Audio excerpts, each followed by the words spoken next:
사람들은 서로 영향을 주고받기 때문에 아름답고 모범적인 본을 공유할 수 있다면 그것보다 더 좋은 것이 없을 것입니다.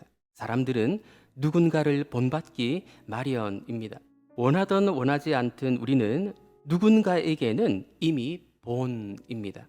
그리스도를 따른다는 이유 하나만으로도 그리스도를 따르지 않는 사람에게는 본이 될 수 있습니다. 그 사람들은 나를 보고 우리를 보고 그리스도인들 전체를 판단할 것입니다. 따라서 우리는 좋은 본이 되는 것 외에 다른 길은 없다라는 사실을 좀 인정할 필요가 있겠습니다. 좋은 본이 되기 위해서는 어떻게 해야 될까요? 가장 쉬운 방법은 본을 본받는 것입니다.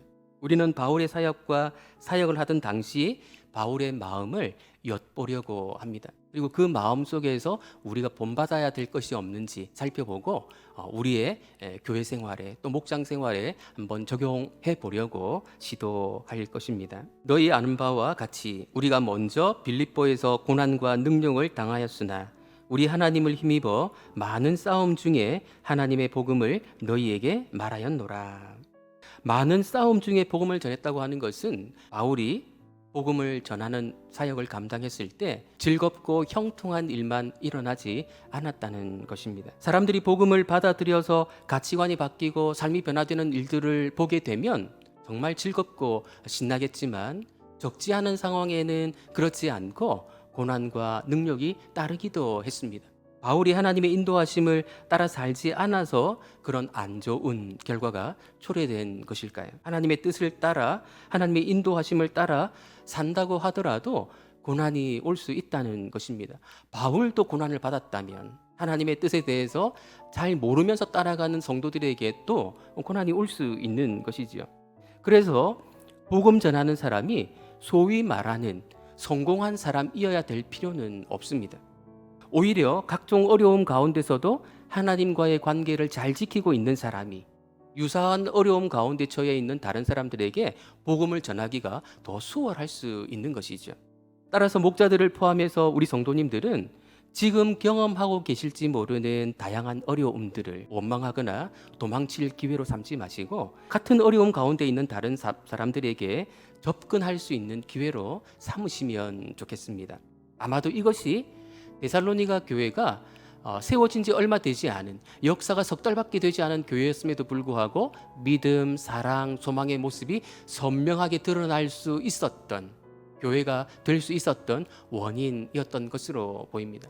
좋은 본을 보게 되면 빨리 자랄 수 있거든요. 우리 모두가 예수님을 본으로 삼은 바울을 본받았으면 좋겠습니다. 하나님 아버지의 마음을 품고 살아갔던 바울을 본받았으면 좋겠습니다. 그렇게 되면 또 누군가는 바울을 본받고 있는 나를, 우리를 본받게 되겠지요. 나 같은 사람이 어떻게 본이 될 수 있단 말입니까? 라는 생각을 하지 마십시오.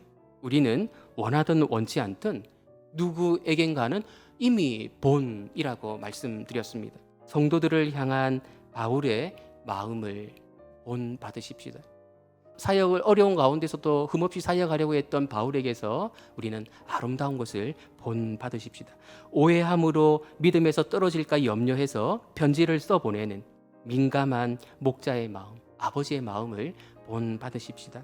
환난 겪는 것을 부끄러워하지 않고 그 가운데서도 마땅히 해야 할 일을 함으로 어려움 중에 있는 성도들을 위로하고 격려하는 바울을 본받으십시다.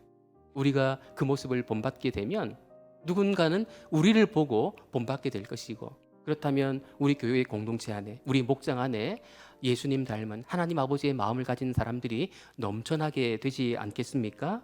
그렇게 될 때 하나님께서 이 땅에 세우고자 하셨던 진정한 교회의 모습, 영광스러운 교회의 모습, 하나님의 형상을 회복한 자들의 모습을 보게 될 것입니다. 그러한 영광이 우리 공동체 가운데 있게 되기를 예수님의 이름으로 축원드립니다.